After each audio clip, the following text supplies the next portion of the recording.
Pertama, emosi diartikan sebagai dari reaksi terhadap situasi tertentu yang dilakukan oleh tubuh. Hal yang biasanya memiliki kaitan dengan aktivitas berpikir kognitif seseorang, yaitu sifat dan intensitas dari emosi yang dikarenakan hasil dari persepsi akan situasi yang terjadi. Emosi menjadi salah. Dua bentuk-bentuk emosi manusia memiliki tiga bentuk emosi dasar, yaitu 1. Fear. Emosi ini akan berkembang menjadi kecemasan atau anxiety. 2.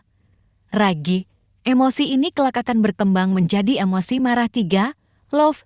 Emosi ini yang akan kedepannya akan berkembang menjadi emosi simpati. Ketiga, bagaimana hubungan antara emosi dan tingkah laku? Terdapat tiga golongan dalam membedakan emosi seseorang, yaitu 1. Emosi individu yang bersangkutan dengan keadaan-keadaan sekarang yang dihadapi. Hal ini berhubungan dengan situasi aktual. Kedua, emosi yang menjangkau maju, merupakan jangkauan kedep.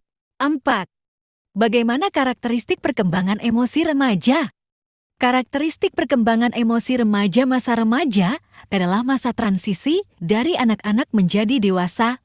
Masa ini, remaja mengalami berbagai perkembangan, di antaranya perkembangan fisik, sosial, dan perkembangan emosi.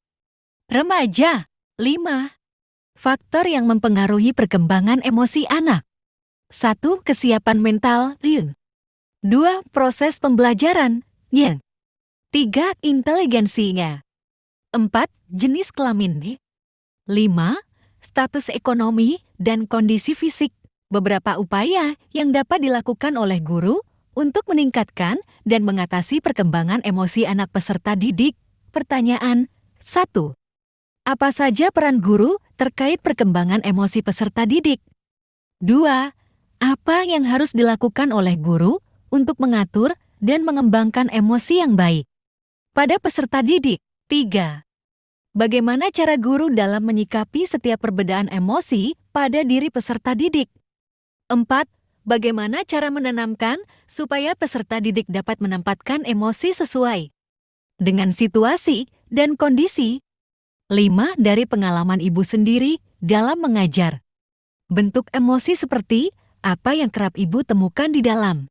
Jawaban. Pertama, adapun beberapa peran guru dalam perkembangan anak antara lain sebagai fasilitator, nasihat, dan motivator. Guru memfasilitasi peserta didik dengan ilmu. Guru memotivasi siswa dengan memberikan tujuan pembelajaran serta feedback. Dan terakhir, guru selalu memberikan nasihat kepada siswanya dalam mengendalikan emosinya. Kedua, dalam mengatur dan mengembangkan emosi peserta didik, saya selalu mengarahkan mereka untuk berlatih mindfulness. Dengan berlatih mindfulness, siswa dapat mengubah negative thinking menjadi positive thinking serta rasa amarah dan kesal bisa. Ketiga, belajar untuk bisa memahami situasi dan mengenal diri peserta didik. Dengan memahami dan mengenal peserta didik, maka kita tahu apa yang membuat peserta didik marah, sedih, atau merasa tidak baik-baik. 4. Mengubah situasi dan tanggapan. Misalnya, peserta didik seringkali sedih, bahkan menangis, karena nilai jauh di bawah rata-rata dan tidak memuaskan. Peserta didik seringkali merasa kalau mereka itu sangat bodoh karena nilai mereka rendah. Bahkan ada juga yang merasa insecure. Kelima, rendahnya minat belajar peserta didik insecure.